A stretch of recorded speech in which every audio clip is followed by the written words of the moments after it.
चलिए स्टार्ट करते हैं आज की क्लास। और आज सबसे पहले अगर मैं इंडिया थोड़ा हिस्ट्री देखें, फर्स्ट टाइम इंडिया में टैक्स कब इंट्रोड्यूस हुआ था? फर्स्ट टाइम हुआ था 1860 में, 1860। किसका राज था? ब्रिटिशर्स का। लिखें history of tax,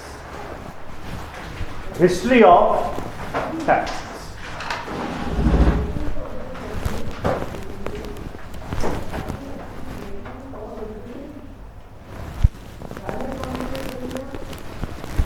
The first time income tax was introduced, so पहला point, the first time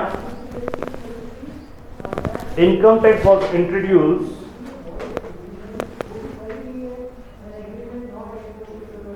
in 1860, in 1860 by British British ruler Mr. James Wilson। हालांकि मिस्टर क्या उसको सर जेम्स विल्सन बोलते हैं, मतलब जो सर होते हैं सर जेम्स विल्सन। ठीक है, उस समय ये इंट्रोड्यूस हुआ और उस समय ये टैक्स लेने की प्रथा चालू हुई। लेकिन उसके बाद में क्या हुआ बेटा? सेकेंड वर्ल्ड वॉर हुआ। क्या हुआ? सेकेंड वर्ल्ड वॉर हुआ और ये टैक्स टुक सब उसमें चले गए।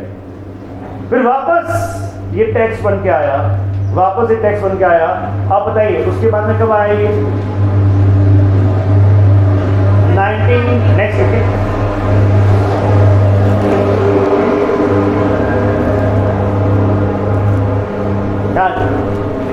in 1922, in 1922 again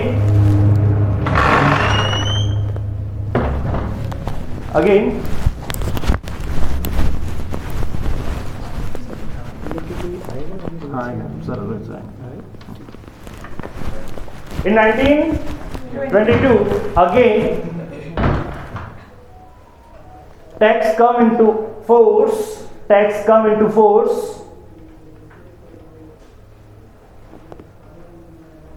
with the Income Tax Act,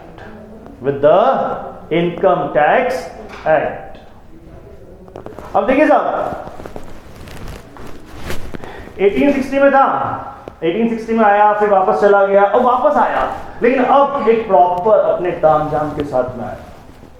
पहले इसको होता है ना, कोई लड़ाई हो जाती है तो मार खा के चला जाता है, वो वापस आता है अपने पूरे दोस्तों के साथ आता है। आप बताओ भैया, तो यहां पर भी ऐसा ही कुछ हुआ।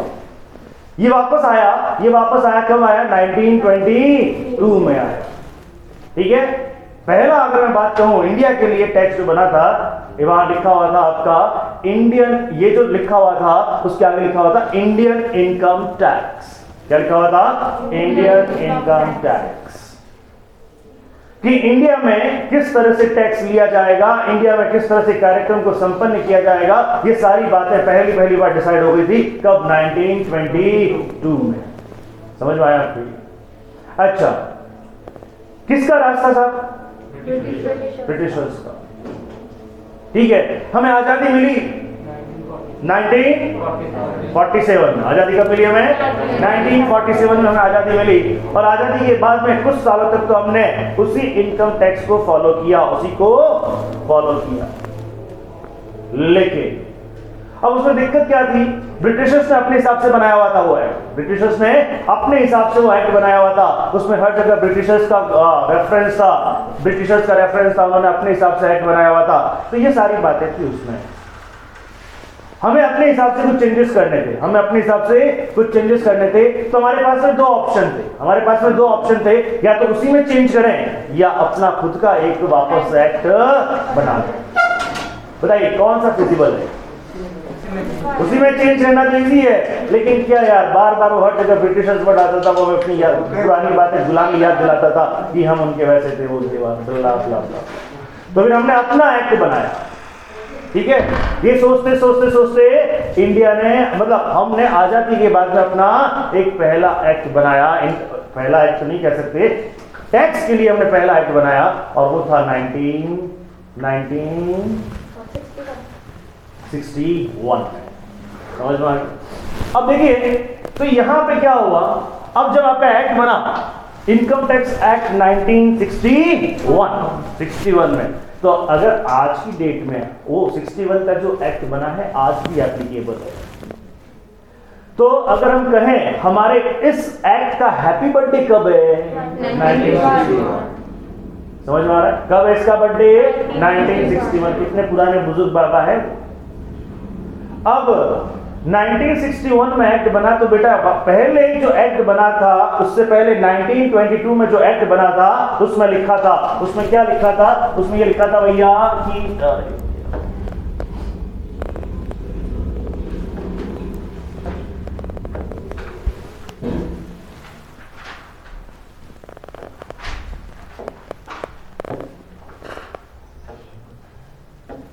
हाँ जी,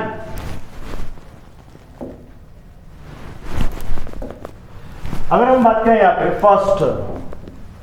पहली चीज फर्स्ट एक्ट का फर्स्ट टैक्स का इंट्रोड्यूस हुआ था 1860। क्या कोई प्रॉपर एक्ट वगैरह था क्या? नहीं था। कौन लेके आए थे? ब्रिटिशर्स का नाम क्या था सर? James Wilson.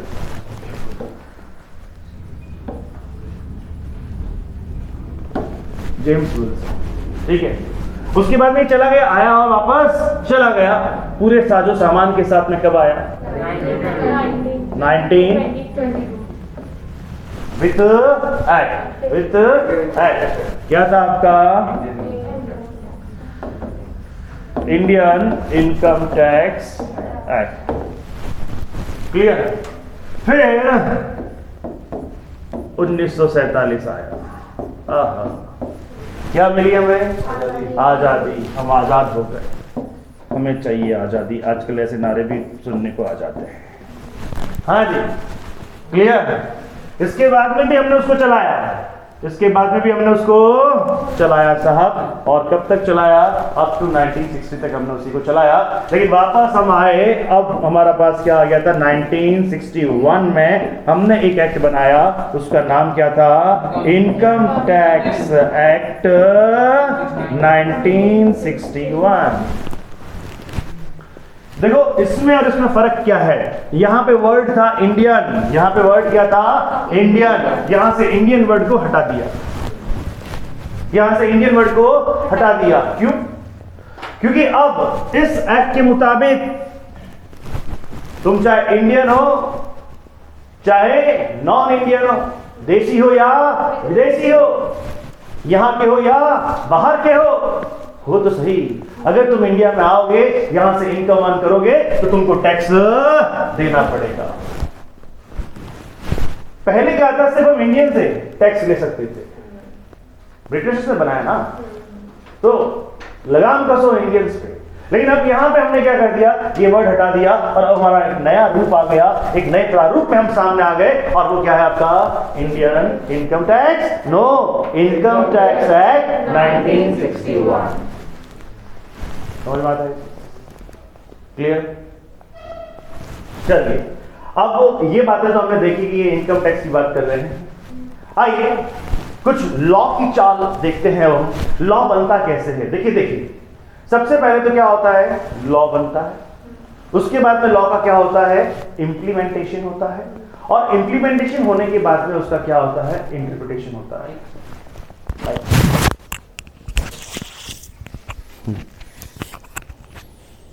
जाएगा कहाँ से?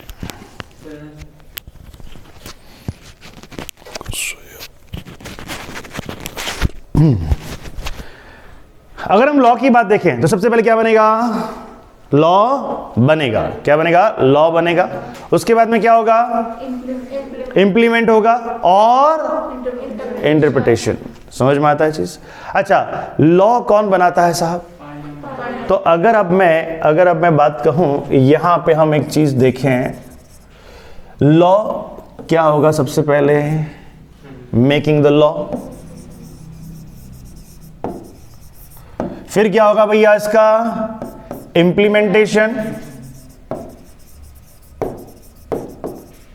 और फिर क्या होगा आपका? इंटरप्रिटेशन। ठीक है, फिर क्या होगा आपका इंटरप्रिटेशन होगा। चलिए, लॉ कौन बनाता है? अब गवर्नमेंट को पावर है, सब कुछ है, लेकिन गवर्नमेंट, रूलिंग गवर्नमेंट लॉ बनाती है। ये लॉ बनाने का पावर कहां से मिला हुआ है वो हमने देख लिया है। अच्छा, हम अब किस लॉ की बात करेंगे? Income tax, direct tax, tax की बात करेंगे सब हम। तो यहां पे एक लॉ जो बनाते हैं वो बनाते हैं मिनिस्ट्री ऑफ लॉ। क्या होता है आपका? Ministry of law. तुमने देखा होगा ministry of law and affairs, ऐसा कुछ एक मिनिस्ट्री, हाँ, कॉर्पोरेट अफेयर्स का होता है, एक मिनिस्ट्री ऑफ लॉ भी होता है। अब ये मिनिस्ट्री ऑफ लॉ क्या करता है? लॉ बनाता है, लेकिन इसको किसके साथ में सिंक्रोनाइज कर देते हैं? Ministry of finance. जैसे सपोज कीजिएगा आपका कंपनी लॉ बनना है तो corporate affairs, ministry of corporate affairs, समझ में आ रही बात? अगर टैक्स का बनना है तो मिनिस्ट्री ऑफ फाइनेंस। तो ये लोग मिलकर आपस में क्या करते हैं? लॉ बनाते हैं। तो हमारा डायरेक्ट टैक्स जो होगा, जो भी हमारा टैक्सेशन की बात करते हैं, तो ये मिनिस्ट्री ऑफ फाइनेंस, ये दोनों मिलके क्या करते हैं? लॉ बनाते हैं।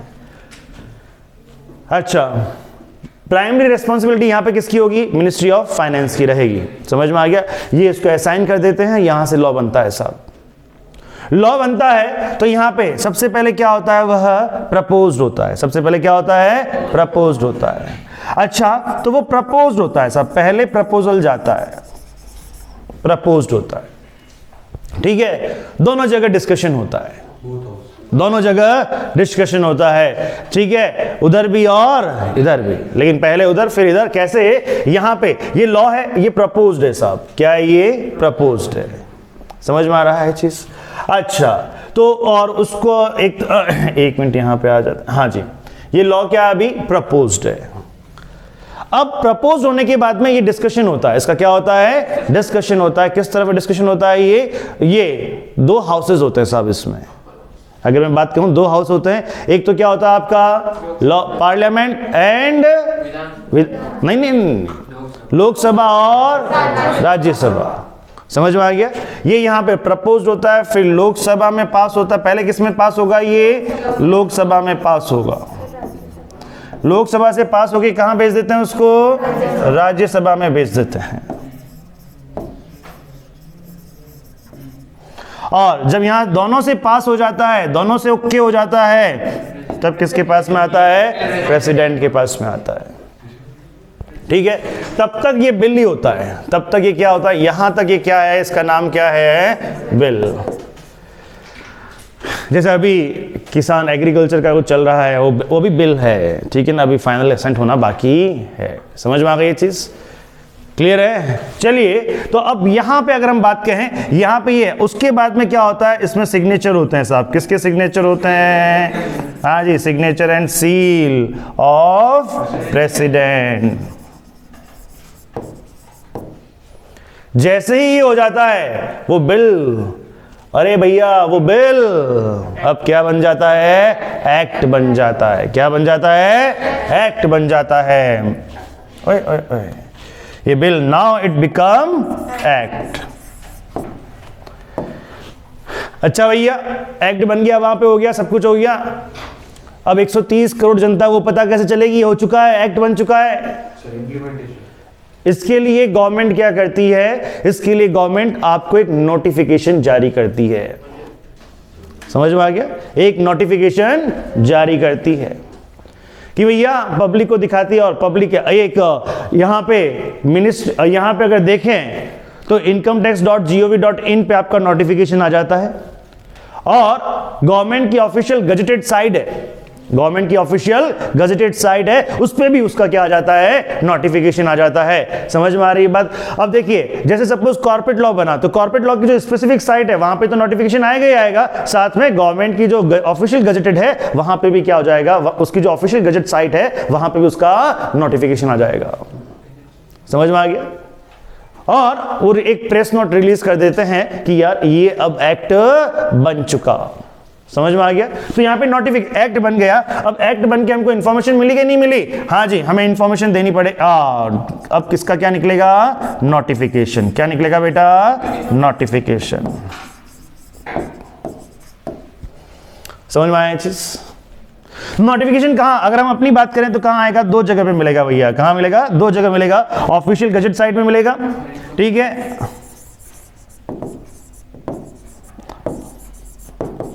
मतलब ऑफिशियल गजेट साइट हो गया एक तो आपका, और दूसरा कहां मिलेगा? दो जगह नोटिफिकेशन मिलेगा आपका। एक तो कहां मिलेगा आपका? ऑफिशियल साइट पे। दूसरा कहां मिलेगा आपको? इनकम टैक्स की साइट पे। अच्छा, ये दोनों ही साइट पे मिलता भैया, ठीक है, ये ध्यान रखना। साइट पे क्या हुआ? हमने अगर देखें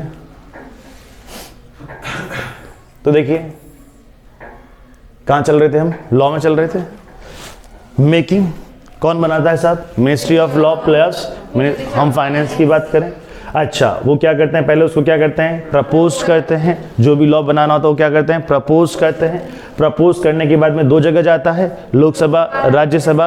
पहले लोकसभा में पास होता है, आग कुर्सियां फेंकते हैं, ये करते हैं, जो भी पास होता है, ठीक है। उसके बाद में क्या जाता है? वो राज्यसभा में जाता है, वहां से भी पास होता है। फिर यहाँ पे क्या? अच्छा बताओ, लोकसभा की, अच्छा एक चीज बताओ, कितने सदस्य होते हैं वो तो नहीं पूछता, लोकसभा में सदस्य कैसे जाते हैं?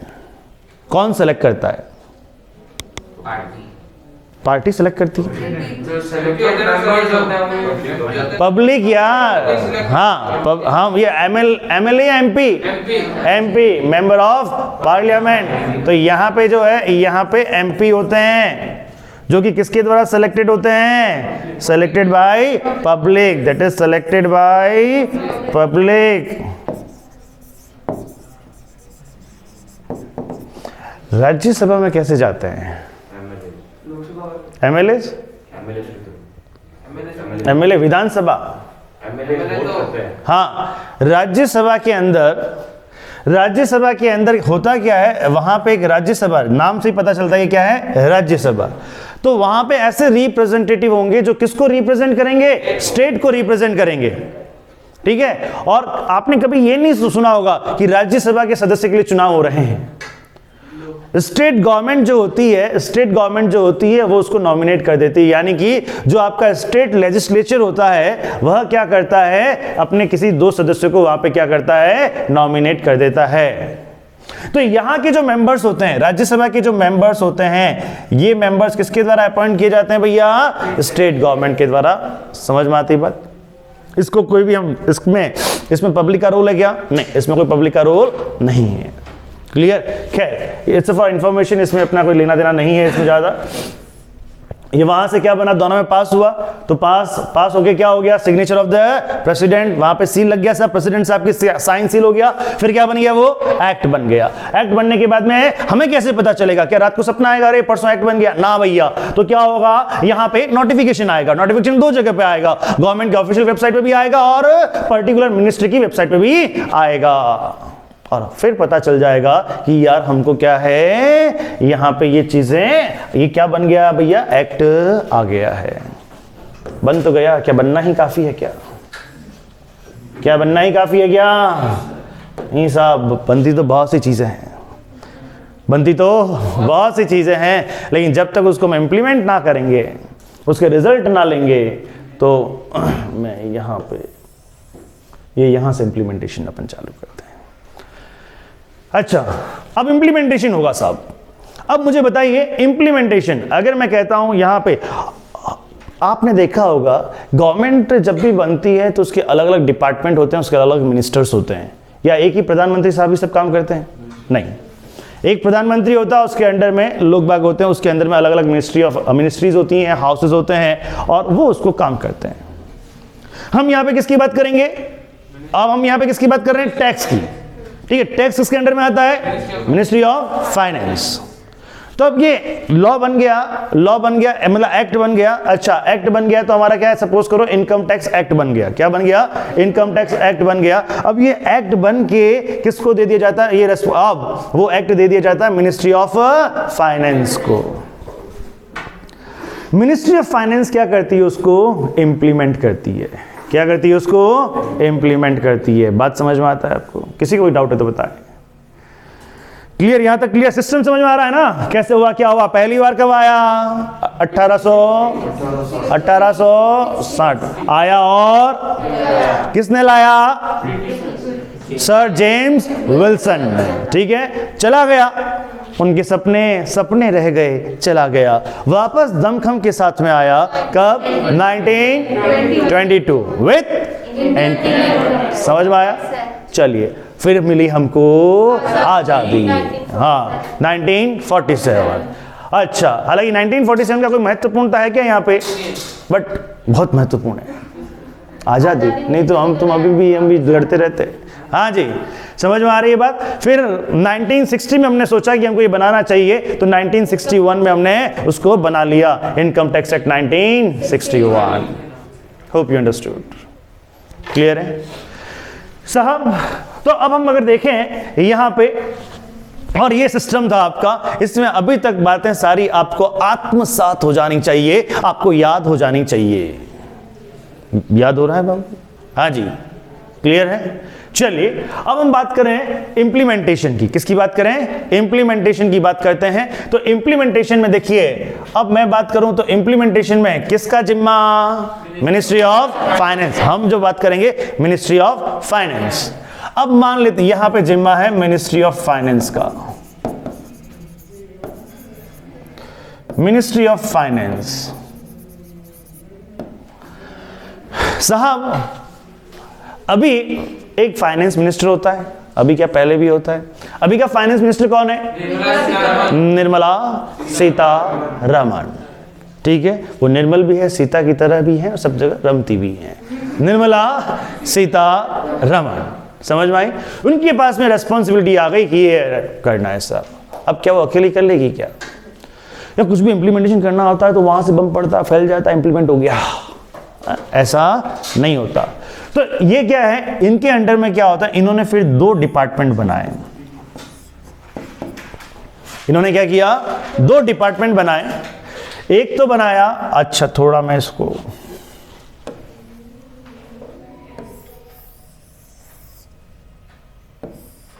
थोड़ा इधर ले लेते ना इसको, क्योंकि ये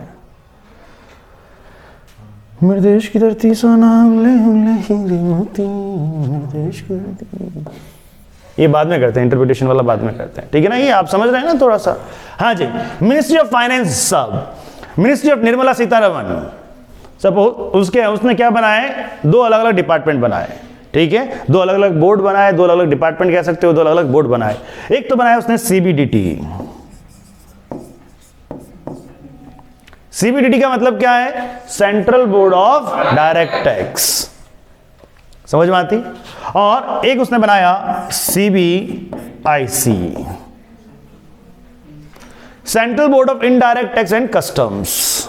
समझ में आता है चीज? इसने 2 बोर्ड बनाए साहब। कौन सा बोर्ड? और ठीक है, बोर्ड में मेंबर प्रेसिडेंट होते हैं, मेंबर्स होते हैं, एक बकायदा एक बोर्ड का मतलब समझते हैं आप? एक कमेटी बना दी, मान लो एक क्या बना दिया? कमेटी बना दी। 2 कमेटी है साहब। इसका नाम क्या है? Central board of direct tax. तो लिखेंगे तो यहां ट्राई करते हैं।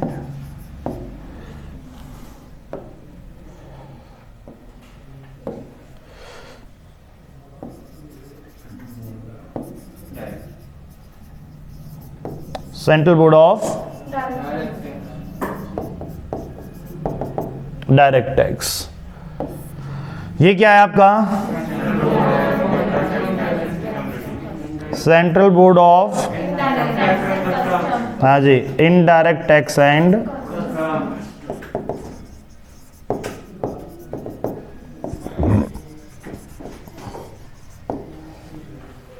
ठीक है, इसने 2 बोर्ड बना लिए।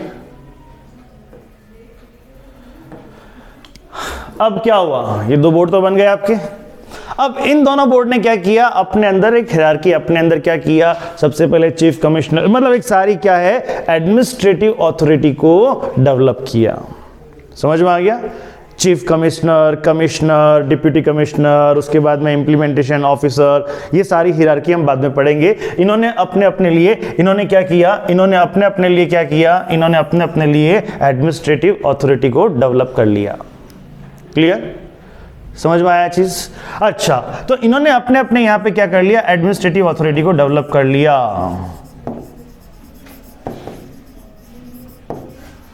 एडमिनिस्ट्रेटिव अथॉरिटी कहते हैं, एडमिनिस्ट्रेटिव पर्सनल्स कहते हैं, एडमिनिस्ट्रेटिव ऑफिशियल्स कहते हैं। तो उन्होंने अपने यहाँ पे एडमिनिस्ट्रेटिव अथॉरिटी को डेवलप कर लिया और उनको कुछ पावर भी दिए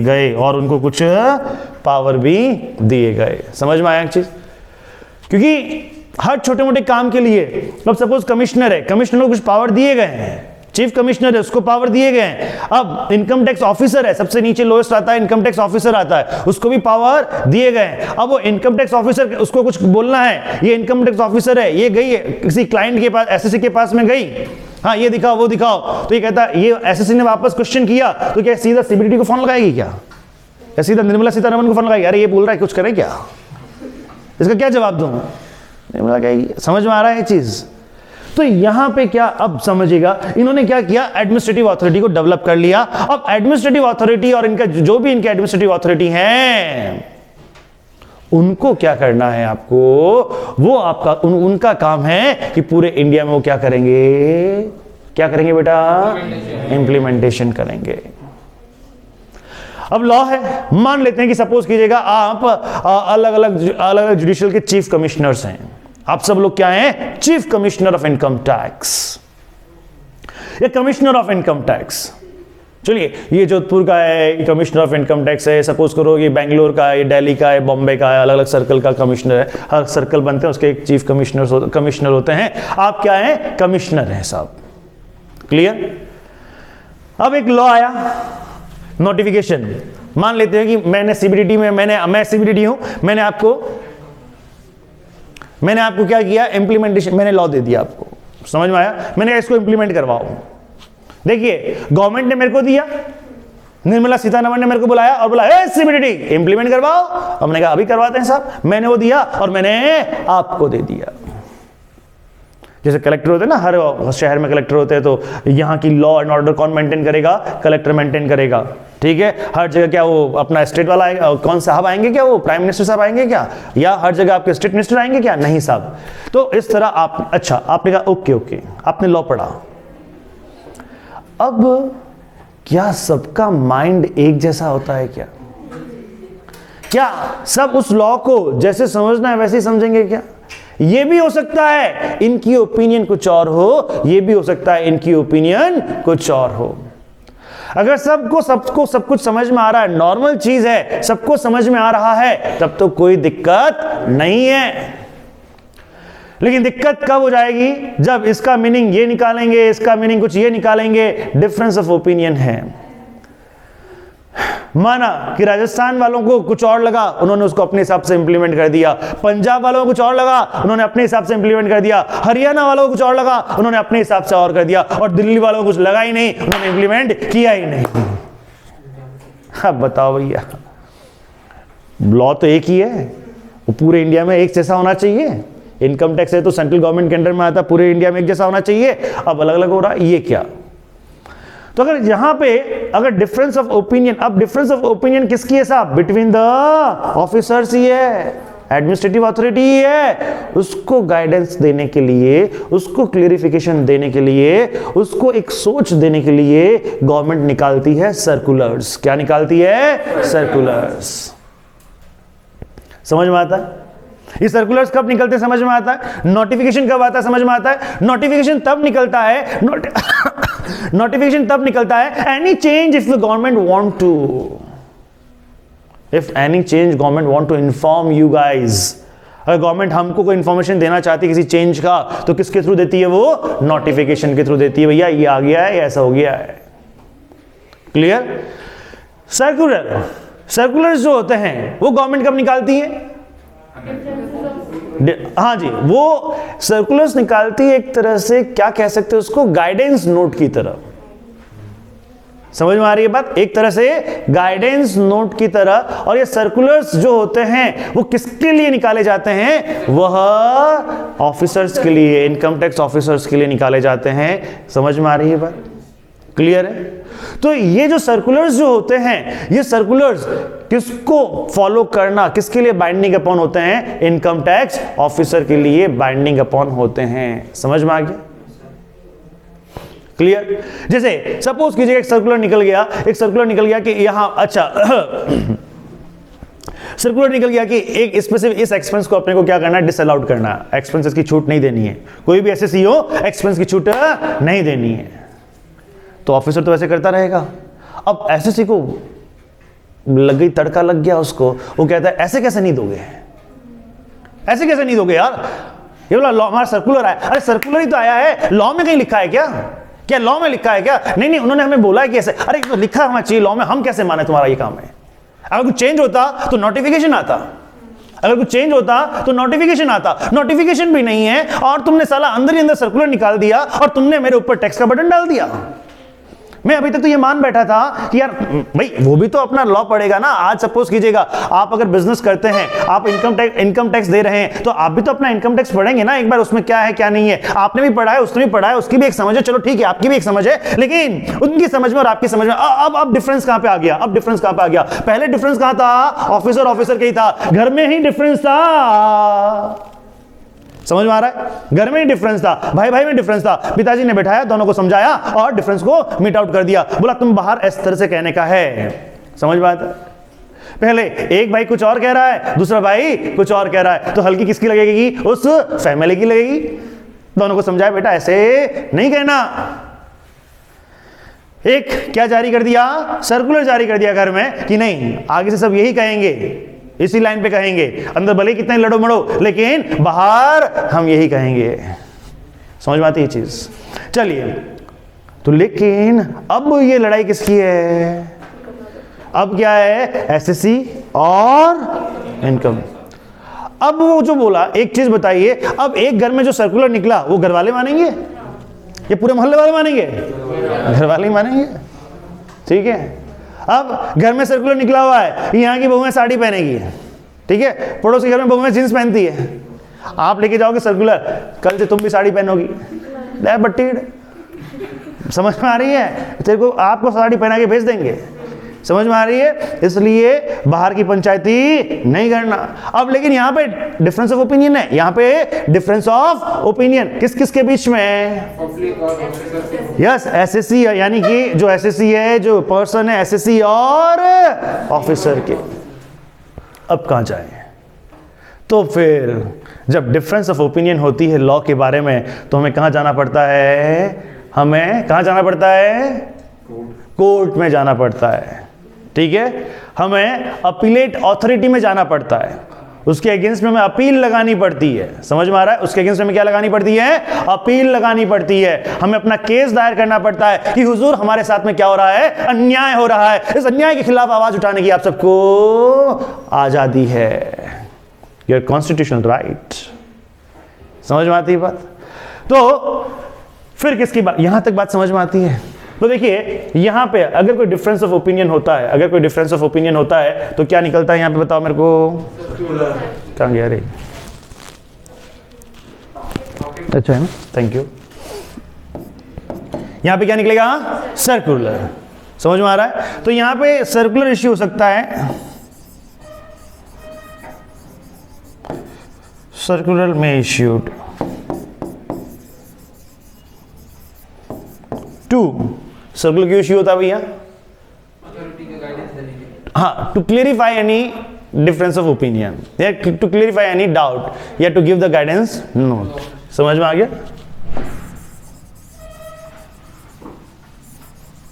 to clarify any, what we can say, any provision. Clear? आया? समझ में आया? अच्छा, अब ये जो सर्कुलर है, ये सर्कुलर किसके ऊपर बाइंडिंग अपॉन है? ऑफिसर के ऊपर। किसके ऊपर बाइंडिंग अपॉन है? ऑफिसर के ऊपर। क्या एसएससी के ऊपर है क्या? नहीं। अगर कोई एसएससी के फेवर में है ना, तब तो एसएससी के मजे ले सकता है।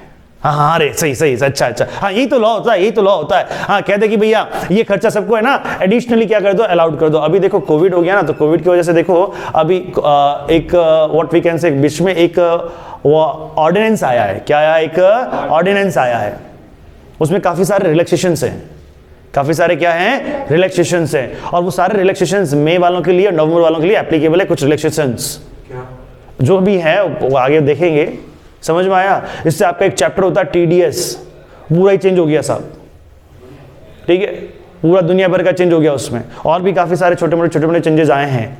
तो वो फाइनल लेवल पे तो पूरा एप्लीकेबल है, लेकिन अपने लिए जो है यहाँ के लिए क्या है, यहाँ के लिए थोड़े बहुत एप्लीकेबल हैं। तो इस बार क्या हो गया, नहीं तो क्या होता है एक्ट में चेंज आते हैं, नहीं तो सिर्फ क्या होता है एक्ट में चेंज आता है। अब देखो एक्ट में चेंज, अभी बीच में पॉइंट निकल गया इसलिए मैं आपको बता देता हूं, एक्ट में चेंज आता है।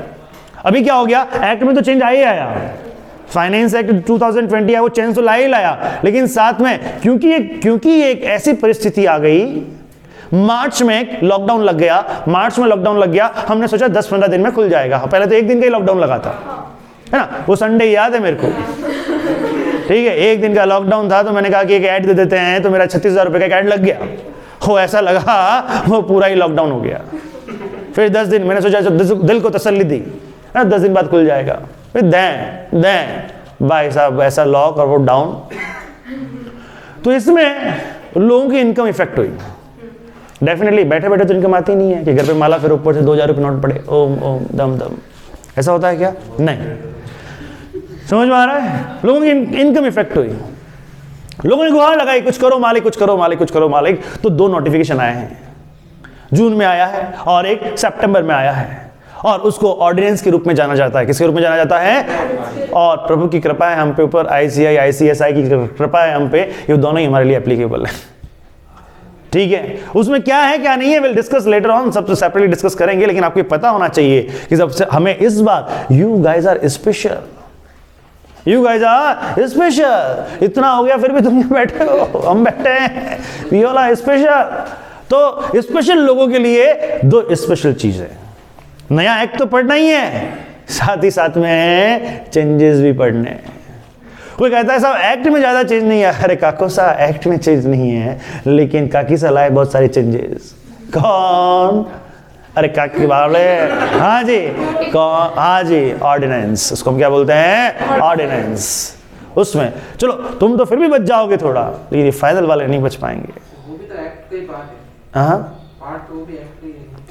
अभी बात करेंगे, इतना आइडिया नहीं है, ठीक है, आगे बात करेंगे। अभी समझ में आया तुमको? क्लियर है? चलिए हम कहाँ थे यहाँ पे? सर्कुलर में issue to clarify any provisions, doubt, difference of opinion, it is a guidance note, बहुत कुछ लिख सकते हैं, लेकिन ठीक है शॉर्ट में हमने ये लिख दिया। अच्छा, it's a binding upon officers, income tax officers, binding upon ITO।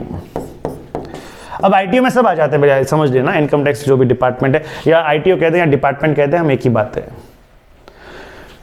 SSC पे बाइंडिंग अपॉन है क्या? नहीं, SSC पे बाइंडिंग अपॉन नहीं है, समझ में आया। SSC इसका लाभ उठा सकता है क्या? हाँ, बेनिफिट मजे लो आप, लेकिन जरूरी नहीं है कि आप इसको फॉलो करें, ठीक है। चलिए यहाँ, ओ सॉरी प्रभु,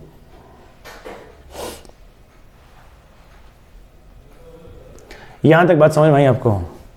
अब किस में झगड़ा हो गया? अब SSC कहता है हम तो ऐसे इंटरप्रेट करते हैं इस लॉ को, तो SSC क्या कहता है? हम तो, SSC कह रहा है हम इस लॉ में तो ये है, वो है, ये है, तो ऑफिसर कहता है तेरे ये कहने से क्या होगा, हमको सर्कुलर आया है। SSC कहता है मैं नहीं मानता सर्कुलर, मानना पड़ेगा। काहे का पड़ेगा? ये कोई दादागिरी है? हम किस में रह रहे हैं? आजाद भारत में रह रहे हैं, हमको चाहिए समझ में आ रही है बात? तो फिर कहाँ तुम्हारी ओपिनियन अलग, हमारी ओपिनियन अलग। गवर्नमेंट को पता है ये ऐसी ऐसी ओपिनियन होती है, तो उन्होंने क्या बना रखी है? उन्होंने बना रखे हैं, कहाँ गए? ये रहे आए इंटरप्रिटेशन के लिए इंटरप्रेटर बना रखे हैं। उसको क्या वर्ड? इंटरप्रेटर। समझ में आ रही है? इंटरप्रेटर क्या करते हैं? वो आपकी सुलझन को नहीं, आपकी उलझन को, हाँ, आपकी उलझन को सुलझाते हैं। आपकी तरफ से भी एक बंदा जाता है और सामने वाले की तरफ से भी एक बंदा आता है, और वो 2 बंदे आपस में गड़बड़ करते हैं, और आप यहां पे देखते हैं। नहीं, वैसे ही होता है। कोर्ट में कैसा होता है? या कोर्ट में आप केस लड़ने खुद जाते हो क्या? आपका वकील जाता है। आप खुद प्रेजेंट कर सकते हो, कोई दिक्कत नहीं है, लेकिन आपका वकील होता है, सामने वाली पार्टी का भी वकील होता है। दोनों आपस में मतलब दोनों आपस में केस लड़ते हैं, अरे केस लड़ते हैं, और मतलब और जज साहब होते हैं, वो जज साहब क्या करते हैं अपना देखते हैं मतलब डिसीजन देते हैं, सुनते हैं, देखते क्या है। हाँ जी, चलिए समझ में आया आपको ये? तो ये बात अभी बात कहाँ पे आई, समझ में आई है? तो यहाँ पे अरे भाई यहाँ पे मिलते हैं हमको इंटरप्रिटेटर। क्या बोलते हैं? इंटरप्रिटेटर, जो लॉ को इंटरप्रेट करते हैं, लॉ का मीनिंग निकालते हैं। और भैया यहाँ अभी तो बेचारे अभी जो इंटरप्रिटेटर है वो भी बैठे हैं उनकी भी हियरिंग नहीं हो रही, ऑनलाइन हियरिंग होती है। अगर आपने देखा हो तो है, एक बार पेपर में भी आया था, एक वकील तो बनियान में ही आ गया हियरिंग में, मतलब वहाँ पे बनियान में आ गया। उसको बोला सारे कोर्ट तो पहले थोड़ी तो इज्जत रख ले हाँ जी। सो अब वो हियरिंग होती है। अब बड़ा मजेदार है इसमें, अब आपको लग रहा है कि आपका पॉइंट वीक हो रहा है, नहीं, hello hello hello, not able to hear, not able to hear, साला हियर सब हो रही है, नेटवर्क इश्यू, और खुद ही डिस्कनेक्ट कर दे, अरे कनेक्शन हो गया। मतलब मोस्ट ऑफ द हियरिंग, एक दो एडवोकेट हमारे जान पहचान के हैं, वो कहते हैं यार मजाक बन गया है कि कभी तो हमको आवाज नहीं आती। मैंने कहा वाकई में नहीं आती है, तुम नहीं आती है बोले कि ऐसा तो सिस्टम है। मैंने कहा अच्छा बेटा मजाक बन गया है साहब। जज साहब एक जगह बैठे हैं, एक वकील एक जगह बैठा है, दूसरा वकील इस जगह पे बैठा है, कनेक्टिंग होता है वो तीन जनों। मैंने कहा यार हम जूम पे क्लास लेते हैं, साला 25 बच्चों को आराम से आवाज आती है, तुमको तीनों में क्या दिक्कत है और उसके बाद में कभी क्या होता है, एक जो क्लाइंट होते हैं वो क्या करेंगे, वहां पे हियरिंग होती है साहब, हियरिंग हो रही है, एक लिंक आता है उनके पास में, उस लिंक पे वो क्लिक करते हैं तो हियरिंग में पहुंच जाते हैं। वो लिंक पे क्लिक करते हैं तो पता नहीं वो कहीं, वो कहते हैं कभी कभी तो वो लिंक कहीं और ले जाता है हाँ, अरे और का मतलब प्रॉपर तो टाइम लगता है तो दैट्स एनी, अरे यार कहाँ भटक रहे हैं, आओ, अरे तो यहाँ पे अब साहब सोचो, अगर पहले हमारे सपोज कीजिएगा डिफरेंस ऑफ ओपिनियन आ गया, ठीक है, आपका जो भी है डिफरेंस ऑफ ओपिनियन आ गया आपके साथी से, ठीक है, आपने कहा it's not working no more, या प्रॉब्लम है अब नहीं चल पाएगा, ठीक है, it's okay, it's no more now, okay, you yourself me myself, let's have our own path, ठीक है, okay, let's enjoy the new life with नहीं, लेट्स एंजॉय, ठीक है, इट्स नो वर्किंग, हो गया साहब, डिफरेंस ऑफ ओपिनियन है, ये हो गया है। तो पहले क्या करते हैं, एक चीज़ बताओ, सपोज चलो जब तक मैं ये शादीशुदा जोड़े की बात कर रहा हूँ अभी, ठीक है, ठीक है, इसमें है ना वर्किंग, आपस में डिसाइड कर लिया, बाहर आके घर वालों को बोला नहीं हमारा नहीं हो रहा, बैठ नहीं रहा, हमारा आपस का सिस्टम है, हम it's no working, it's not working now days. अब बताओ सीधा कोर्ट में पहुंच जाते हैं क्या? पहले घर वाले समझाएंगे, पहले घर वाले समझाते हैं भाई क्या है क्या नहीं है, और बट उसमें मजा तो अब कहानी में ट्विस्ट कब आता है, जब लड़की की साइड से लड़की वाले आ जाते हैं, हाँ नो मोर, ये तो इतना मेरे को बच्ची एडजस्ट कर रही है, नो मोर, और इधर लड़के वाले भी हाँ बच्ची ने क्या एडजस्ट, बातें वहां पे फिर आती, तो भी स्टार्टिंग में क्या बातें सीधी कोर्ट में पहुंच जाती है क्या? नहीं, पहले रिश्तेदार आके मनाते हैं, घर वालों से बात नहीं बनती है तो दो चार जो रिश्तेदार होते हैं, जो पंच जिसको हम बोलते हैं रिश्तेदार होते हैं, जो दो तीन जने उधर से आते हैं, दो तीन जने उधर से आते हैं, बैठक होती है साहब, ठीक है, और अंदर तो वो बड़े मजे लेते हैं और ऊपर से सिंपैथी शो करते हैं, नहीं बेटा ऐसा नहीं करना चाहिए, ये है थोड़ा बहुत एडजस्टमेंट होता है, और अंदर हाँ इनके कर्म ही फूटे ऐसे, ठीक है, समझ में आ रहा है साहब? ये तो पहले इंटरनल निपटे, कुछ रेक्टिफिकेशन हो सकता है, कुछ रिवीजन हो सकता है, रेक्टिफिकेशन कर लें, रिवीजन कर लें, थोड़ा तुम गम खाओ, थोड़ा वो गम खाए, और पटरी पे चलाओ गाड़ी, यही तो नाम है, ठीक है, यही तो नाम है जिंदगी का। ये अलग बात है कि किसी एक पार्टी को ज़्यादा गम खाना पड़ता है, ठीक है, हाँ, तो यहाँ पे तो पहला जो चीज़ होता है बेटा, पहला चीज़ बताओ, सीधा घर में ही है मतलब अपने, या सीधा कोर्ट केस में? घर में। यहाँ पे भी तुम्हारे किससे डिफरेंस ऑफ ओपिनियन है? इनकम टैक्स वालों से, ऐसे तुम एसएससी हो, इनकम टैक्स वालों से तुम्हारी डिफरेंस ऑफ ओपिनियन है, तो पहले तुम्हें घर में ही इनकम टैक्स अपीलेट अथॉरिटी के पास जाना है, किसके पास में जाना है? इनकम टैक्स अपीलेट अथॉरिटी के पास में जाना है। अब यहां पे तो फर्स्ट हम कहां जाएंगे? ITAT में जाएंगे, इनकम टैक्स अपीलेट अथॉरिटी। समझ में आ रही? ITAT का नाम होता है ITAT, इसको ABT भी बोलते हैं, इसको ITAT, income tax appellate authority. समझ में आ गया?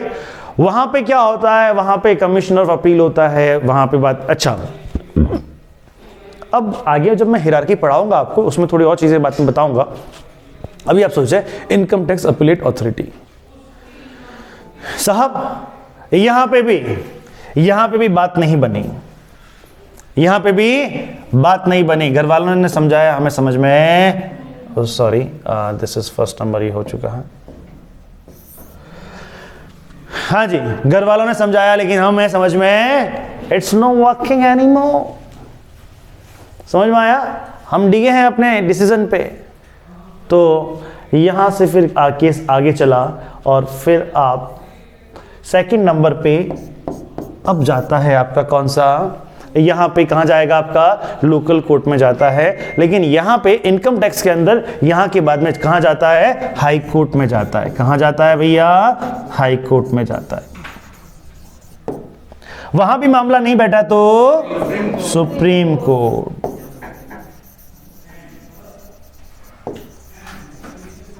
और अगर यहां भी नहीं बैठा तो तब तक जिंदगी पूरी हो जाती है बेटा। ठीक है, समझ में आ रहा है ये चीज? तो ये इंटरप्रिटेशन समझ में आया आपको? ये इंटरप्रिटेटर है यहाँ पे। पहला कौन सा है? Income tax appellate authority. दूसरा क्या है? High court. तीसरा क्या है? Supreme court. डिसीजन इसके भी आते हैं, डिसीजन इसके भी आते हैं, डिसीजन इसके भी आते हैं। चलो, हमने अगर इसका डिसीजन मान लिया, हमने इसका डिसीजन मान लिया, तो इसके डिसीजन जनरली कहां पे एप्लीकेबल होते हैं? जैसे जो लोकल एरिया में। कहां पे एप्लीकेबल हो जाएंगे? लोकल एरिया में। अब एक डिसीजन हो गया, अब दूसरा केस और आया, ठीक है, सपोज इनका और हमारा डिसीजन हो गया, लेकिन दूसरा केस अब और आया, तो अब क्या करेंगे? ये ऑलरेडी डिसीजन लिया हुआ है ना, इसका रेफरेंस लेके उसका निपटारा कर देंगे। समझ में आ गया? जोधपुर में ये डिसीजन हुआ, तो जोधपुर वाले के अंदर क्या करेगा? इनकम टैक्स अथॉरिटी जो होगा वो क्या करेगा? या अपीलेट अथॉरिटी क्या करेगा? जोधपुर का कोई और केस आता है तो वो उसका क्या करेगा? उसका रेफरेंस लेके उसका निपटारा कर देगा। समझ में आ गया? हाँ, अब सपोज कीजिएगा पाली वाला है या और कोई दूसरा अजमेर वाला है, वहां पे कोई केस आ गया है, तो वो भी चाहे तो इसका रेफरेंस ले सकता है, वो इसका रेफरेंस ले सकता है कि इसको कैसे डील करते हैं, लेकिन जरूरी नहीं है कि उसको माने। समझ में आ गया चीज? नहीं है समझ में? तो ये अपने लोकल लेवल पे एप्लीकेबल हो जाए, इसके डिसीजन लोकल लेवल पे क्या होते हैं? एप्लीकेबल होते हैं। लोकल लेवल पे उसको एक अडॉप्ट कर लिया जाता है। फिर क्या है आपका? High court. हाई कोर्ट के अंदर क्या होता है? हाई कोर्ट की भी एक आपकी जुडिशरी होती है। जुडिशरी का मतलब क्या होता है? उसका भी एक क्या होता है? एक बाउंड्री होता है, एक एरिया होता है कि आपका स्टेट, जिस हाई कोर्ट में, एक स्टेट में एक हाई कोर्ट होता है। बताइए, आपने राजस्थान का हाई कोर्ट कहां पर है? जोधपुर में। समझ में आ गया? हाँ जी, जोधपुर। लेकिन इसकी टेरिटरी पूरी, इसका जो डिसीजन है पूरे स्टेट पे एप्लीकेबल होता है, तो इसके डिसीजन पूरे स्टेट में माने जाते हैं। सुप्रीम कोर्ट, बताओ इंडिया में कितने सुप्रीम कोर्ट है? अरे एक ही है। पिछले बैच में अगर किसी से पूछे ना, तो कोई बोल दे अगर 2 है तो नमन करना, उसको सल्यूट करना कि क्या रेस्पेक्ट है आपके लिए। अगर कोई ये बोल दे कि साहब यूं तो सुप्रीम कोर्ट, उसको फिर बोलना बेटा पर्सनल सुप्रीम कोर्ट नहीं। समझ में आ गया? हाँ, तो यहाँ पे यूं तो सबके सुप्रीम कोर्ट पता नहीं कितने हो जाते हैं कभी कभी। आओ खैर, सुप्रीम कोर्ट की बात करें तो एक सुप्रीम कोर्ट दिल्ली। समझ? इसका जो डिसीजन होता है land of law, it's a land of law, सब पे एप्लीकेबल होगा। ठीक है, फिर इसको तो मानना ही मानना पड़ेगा। जब फिर चाहे तुम गवर्नमेंट हो, चाहे एसएससी हो, चाहे कोई हो, फलाना ढिमकाना, this is the final authority, supreme of. समझ में आ गया? क्लियर है? ये सिस्टम समझ में आया? ये थी आज लॉ की चाल। आज की क्लास का नाम क्या है? लॉ की चाल। आपको समझ में आया लॉ की चाल? कैसे लॉ चलता है, कैसे होता है, कैसे डिफरेंस आता है, कैसे लड़ाई झगड़े होते हैं, कैसे निपटाया जाता है? आया समझ में? सबसे पहले लॉ बना, फिर इंप्लीमेंट किया, फिर इंटरप्रिटेशन किया। लॉ की चाल में हमने देखा